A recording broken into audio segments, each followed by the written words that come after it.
অক্টোবৰ 20 তাৰিখে আৰম্ভ কৰিছিলোঁ গুৱাহাটীৰ পৰা গুৱাহাটী ৱেষ্ট বেংগল বিহাৰ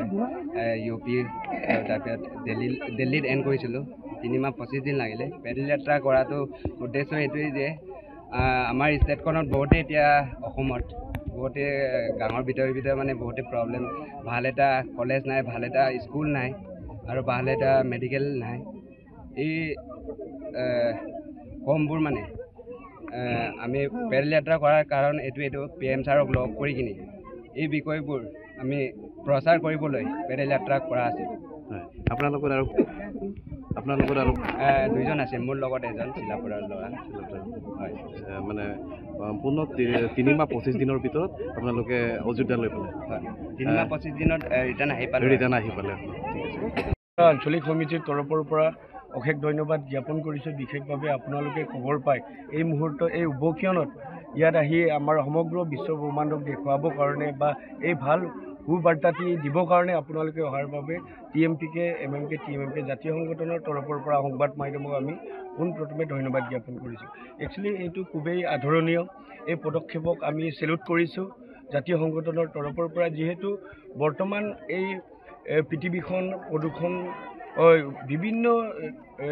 প্ৰদূষণৰ মানে এটা পৰিৱেশ দেখিব পাইছোঁ এই প্ৰদূষণক প্ৰতিৰোধ কৰিবৰ কাৰণে এনেকুৱা এটা মহান পদক্ষেপ দাঙি ধৰাৰ বাবে আমি একচুৱেলি জাতীয় সংগঠনৰ তৰফৰ পৰা তেওঁক আমি লখিমপুৰৰ পৰা হাতীয়ামৰা গাঁৱৰ চৌগৃহলৈ আমি আদৰণি জনাইছোঁ আৰু সমগ্ৰ আমাৰ বৃহত্তৰ হাতীয়ামৰা ৰাইজেও ইয়াত সক্ৰিয় সহযোগ আগবঢ়াইছে আৰু হাতীয়ামৰা ৰাজ্যলৈও আমি TMPK MMK TMMK তৰফৰ পৰা অশেষ ধন্যবাদ জ্ঞাপন কৰিছোঁ যিহেতু এনেকুৱা এটা পদক্ষেপক আমি মিচিং ৰাইজ হিচাপে যদি এনেকৈ সহায় সহযোগিতা আগবঢ়াই দিহা পৰামৰ্শ যদি আগবঢ়ায় তেন্তে এই এটা প্ৰদূষণমুক্ত সমাজ আমি নিশ্চয় সৃষ্টি কৰিব পাৰিম এই গাড়ী মটৰৰ দিশতো দেখিব গ'লে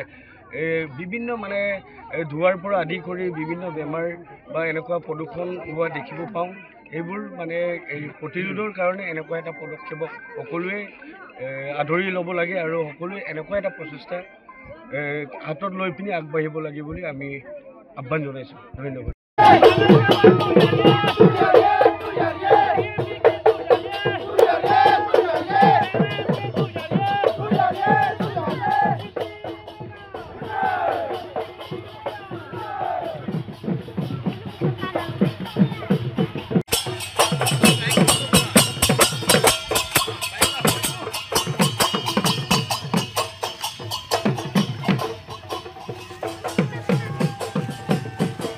যিকোনো খবৰৰ বাবে যোগাযোগ কৰক 7099017330 লগতে 7099017110 নম্বৰত